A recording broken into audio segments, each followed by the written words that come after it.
আসসালামু আলাইকুম মাই Bangla video YouTube চ্যানেলের পক্ষ থেকে সকলকে অভিনন্দন। আশা করি সকলে ভালো আছেন। তো আজকে আপনাদের মাঝে আবার চলে আসলাম আরেকটি নতুন ভিডিও নিয়ে। আর এখানে যে বাচ্চাগুলো আপনারা দেখতে পাচ্ছেন, এই বাচ্চার বয়স হচ্ছে টোটাল 10 দিন। তো এই 10 দিন বয়সী বাচ্চাগুলোকে যে লিটারগুলো দেওয়া হয়েছিল, এই লিটারগুলো কিন্তু মূলত নষ্ট করে ফেলেছে, যে অটো রাইস মিলের তুষগুলো দেওয়া হয়েছিল।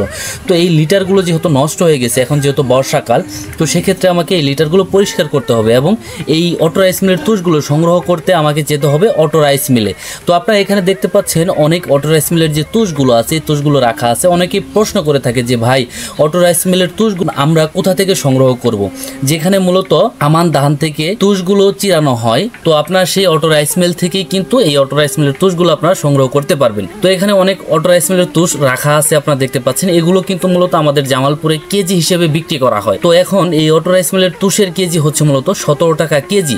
তো আপনারা বলতে পারেন যে ভাই, কেজিটা তো অনেক হয়ে গেছে। হ্যাঁ, আগে মূলত 2-3 টাকা কেজি ছিল। তো এখন যেহেতু সব জিনিসের দামটাই মূলত বাড়া, যার কারণে এই তুষের দামটা কিন্তু বেড়ে গেছে। তো আমরা অটো রাইস মিলে এসে আমরা টোটাল এখানে 42 কেজি অটো রাইস মিলের তুষটা আমরা এখান থেকে নিয়ে নিলাম। এবং যেই বাচ্চাগুলো আপনারা দেখতে পাচ্ছেন, জিরো বয়সী যে বাচ্চাগুলো আপনারা দেখতে পাচ্ছেন, এই বাচ্চার জন্য মূলত আমাদেরকে জিরো ব্রয়লার স্টার্টার যে ফিডটা আছে, এই ফিডটা মূলত আমাদের সংগ্রহ করতে হবে। তো আপনারা হয়তো জানেন, যারা মূলত ডিলার, যারা খাদ্য বিক্রি করে থাকে, এখানে ব্রয়লার এবং সোনালী এবং লেয়ারের যে খাদ্যগুলো তারা কিন্তু মূলত বিক্রি করে থাকে। তো এক বস্তা এখান থেকে আমরা ব্রয়লার স্টার্টার আমরা নিয়ে নিলাম। তো এই বস্তাটার দাম হচ্ছে মূলত 3250 টাকা। যেহেতু বাড়িতে ছোট খাবারটা মূলত শেষ, যার কারণে একটি খাবারের বস্তা নিয়ে নিলাম এবং এখান থেকে অটো রাইস মিলের তুষগুলো আমরা সংগ্রহ করে এখন আমরা অটো করে যাব আরেকটি জায়গায়। তো আপনাদেরকে দেখাবো মূলত আমরা যারা খামারিরা আছি, আমাদের কিন্তু খামারের লিটারগুলো পরিষ্কার করতে আমাদের বিভিন্ন ধরনের যন্ত্রের মূলত প্রয়োজন হয়। তো সেক্ষেত্রে আমরা এখান থেকে একটি আমরা ব্যাসলা নিয়ে নিব। আর আপনারা দেখতে পাচ্ছেন যে স্টিলের যে ব্যাসলাগুলো, তো এই ব্যাসলাগুলো মূলত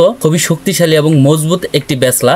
তো এটা মূলত হচ্ছে স্টিলের। অনেকে প্রশ্ন করতে পারেন যে ভাই, এটার দাম মূলত কত? এটার দাম মূলত আমাদের কাছ থেকে নিয়েছে 150 টাকা। একটা ব্যাসলার দাম মূলত 150 টাকা। তো এই ব্যাসলাটা দিয়ে কিন্তু আমরা সব ধরনের কাজগুলো আমরা করতে পারবো। মোটামুটি ভারী কাজগুলো আমরা এই ব্যাসলাটা দিয়ে আমরা মূলত করতে পারবো। তো অনেক ক্ষেত্রে দেখা যায় যে প্লাস্টিকের যে ব্যাসলাগুলো, এগুলো ব্যবহার করতে হয়। তো ওগুলো মূলত যেহেতু নর্মাল, যার কারণে আমি এই স্টিলের ব্যাসলাটা মূলত আমি এখান থেকে নিয়ে নিলাম। তো আমাদের সবকিছু নেওয়া হয়ে গেলে আমরা আমাদের খামারে এসে এবং এই ব্যাসলাটা আমরা এখন ট্রাই করব। আপনারা দেখতে পাচ্ছেন যে এই ব্যাসলাটা কিন্তু খুবই শক্তিশালী এবং খুবই ভালোভাবে ময়লাগুলো পরিষ্কার হচ্ছে। লিটারগুলো আমরা তুলতে পারতেছি, কারণ লিটারটা ভিজে গেলে কিন্তু মোটামুটি শক্ত হয়ে যায়, উঠতে চায় না। তো যার কারণে মূলত এই স্টিলের ব্যাসলাটা দিয়ে কিন্তু আমরা খুবই সহজে কিন্তু আমরা এই লিটারগুলো আমরা পরিষ্কার করতে পারছি। তো যাদের যাদের খামারে এরকম লিটারগুলো ভিজে যাবে, তো সেক্ষেত্রে আপনারা সাথে সাথে আপনারা অবশ্যই চেষ্টা করবেন যে আপনাদের লিটারগুলো পরিষ্কার করার জন্য। তা না হলে আপনাদের খামারের মুরগির কিন্তু বিভিন্ন ধরনের ভাইরাসে অ্যাটাক করতে পারে। কারণ এই যে ভিজা যে লিটারটা, এখান থেকে অ্যামোনিয়া গ্যাস হবে এবং অ্যামোনিয়া গ্যাস থেকে ঠান্ডা হবে, কলেরা হবে,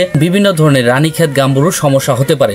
তো যার কারণে মূলত আপনাদের খামারে যখন লিটারগুলো নষ্ট হয়ে যাবে, তো আপনারা নষ্ট হওয়ার সাথে সাথে আপনারা নতুন যে অটো রাইস মিলের তুষগুলো আছে, এগুলো আপনারা ব্যবহার করবেন। তাতে কিন্তু আপনাদের খামারের মুরগির জন্য খুবই ভালো হবে। তো আপনারা অনেকেই আছেন যে এই অটো রাইস মিলের তুষগুলো ব্যবহার করার ক্ষেত্রে আপনারা অনেকটাই সিটিয়ে আপনারা উপর থেকে দিয়ে থাকেন। এটা আপনারা কখনো দিবেন না, কারণ অটো রাইস মিলের তুষে চিকন ময়লা থাকে, যেগুলো বাতাসের সাথে মিশে মুরগির নাকে যেতে পারে। আপনারা অবশ্যই খামারের এক সাইডে অথবা ব্রুডিং এর এক সাইডে এই অটো রাইস মিলের তুষগুলো ঢেলে তারপরে আপনারা হাত দিয়ে আপনারা আস্তে আস্তে আপনারা ছড়িয়ে ছিটিয়ে দিবেন। তাতে কিন্তু মুরগির বড় ধরনের কোনো ক্ষতি হবে না। আর আপনারা দেখতে পাচ্ছেন যে নতুন যে অটো রাইস মিলের তুষগুলো এখানে দিয়েছি, দেওয়ার পরে কিন্তু মুরগির বাচ্চাগুলো তাদের নতুন জীবন মনে হয় যে ফিরে পেয়েছে। বাচ্চাগুলো খুবই চঞ্চল দেখা যায়। এবং এখানে ভিজা যে অটো রাইস মিলের তুষগুলো ছিল, এই তুষগুলো যদি আমি 2-1 দিন পরে যদি আমি এখান থেকে পাল্টাতাম, তো সেক্ষেত্রে কিন্তু এই বাচ্চাগুলো সমস্যা হতে পারতো। তো যার কারণে মূলত এই যে লিটার যে পরিষ্কারটা, এটা খুবই দ্রুত করার জন্য আপনারা চেষ্টা করবেন। তো আজকের এই ভিডিওটি মূলত এখানেই শেষ করছি। আশা করি সকলে ভালো থাকবেন, সুস্থ থাকবেন। সকলের প্রতি আমার সালাম। আসসালামু আলাইকুম।